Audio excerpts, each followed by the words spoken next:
So it's been 6 months since Apple released their M3 MacBook Pros for what was already a very powerful computer. And this here is the base model 14-inch M3 Pro MacBook Pro. And I have had this laptop only for past couple of weeks now. But at the time of recording this, Apple released their previous generation M2 MacBook Pros only 11 months ago. With that in mind, it's a fair assumption to have much hasn't changed in this generation MacBooks. And this here was a fairly easy machine to review.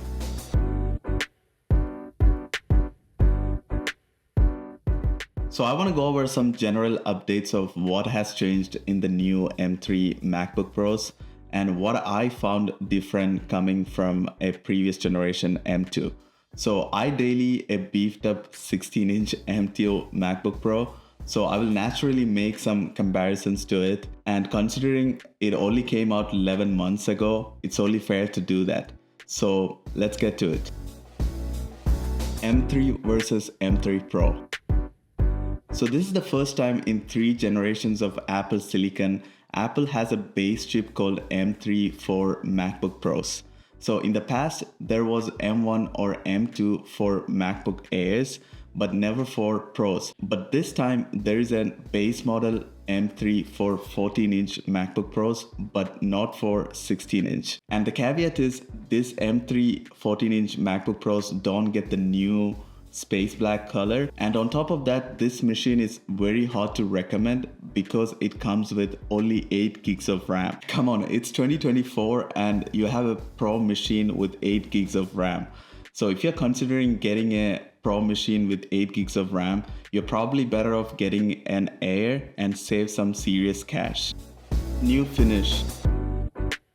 The most noteworthy thing of the new M3 MacBook Pros is the new space black color. I know having a new color is not a reason for 99% of the people to upgrade, but I gotta say, I really dig this color. It's a very tricky color in light. In some light, it looks close to the midnight blue from the MacBook Air, but in some other light, it looks close to the space gray. But it's actually a space black. It seems to take away way more fingerprints compared to the midnight blue from MacBook Air, but it still does take some level of fingerprints compared to all the other colors. It looks stealth and very clean, and it also comes with a black Apple sticker. Design wise, there's really nothing to write home about. If you're a long MacBook follower, you know what to expect. The display is pretty, the touchpad works great.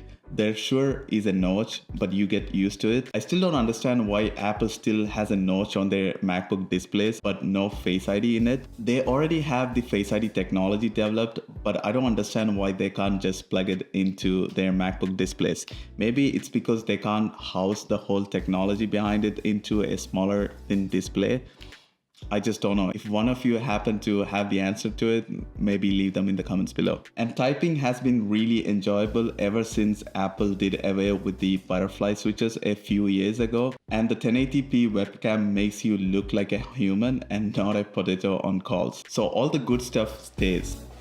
Performance.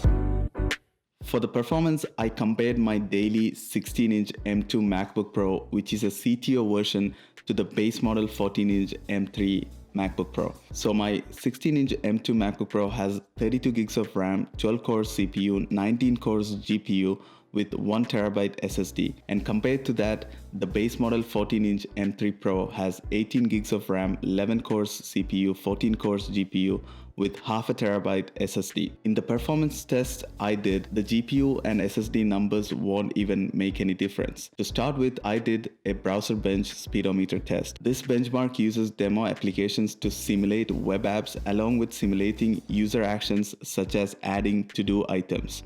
And in this test, the M3 MacBook Pro scored 18.8 seconds compared to my beefed up M2 MacBook Pro, which did 18.2 seconds. Only 0.6 seconds difference. That's negligible considering how highly spec'd my M2 MacBook Pro is. Shows how much of this performance comes purely from the new M3 Pro chip. And for the second Xcode benchmark test, you see only a 2 seconds difference between them.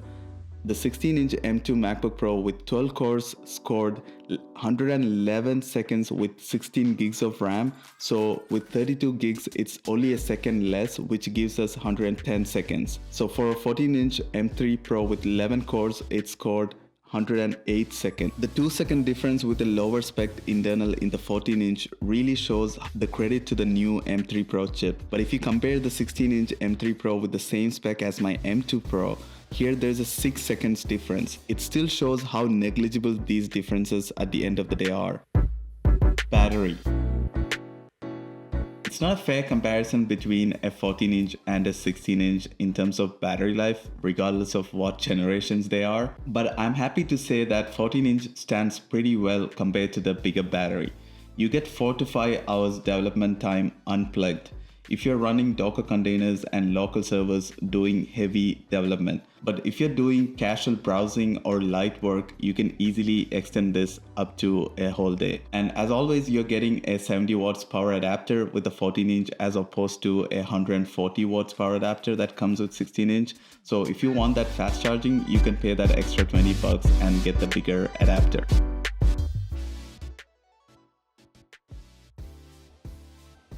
Unless you want the latest space black finish or the fastest single core performance, you're probably better off getting a previous generation M2 MacBook Pro, which is still a very powerful machine. This is why if you watch Apple's keynote, all their comparisons are to M3 versus M1, and even then the difference is not that significant. So my only final verdict is that if you're considering getting the latest MacBook Pro, go for the base model 14-inch M3 Pro rather than the M3 model. The M3 model is very hard to recommend just because it comes with an 8 gigs of RAM. Like I said, you're probably better off getting a MacBook Air and save some cash on that. But if you want the latest and greatest, the most compact with the latest color, the base model 14-inch M3 Pro is the one to go for.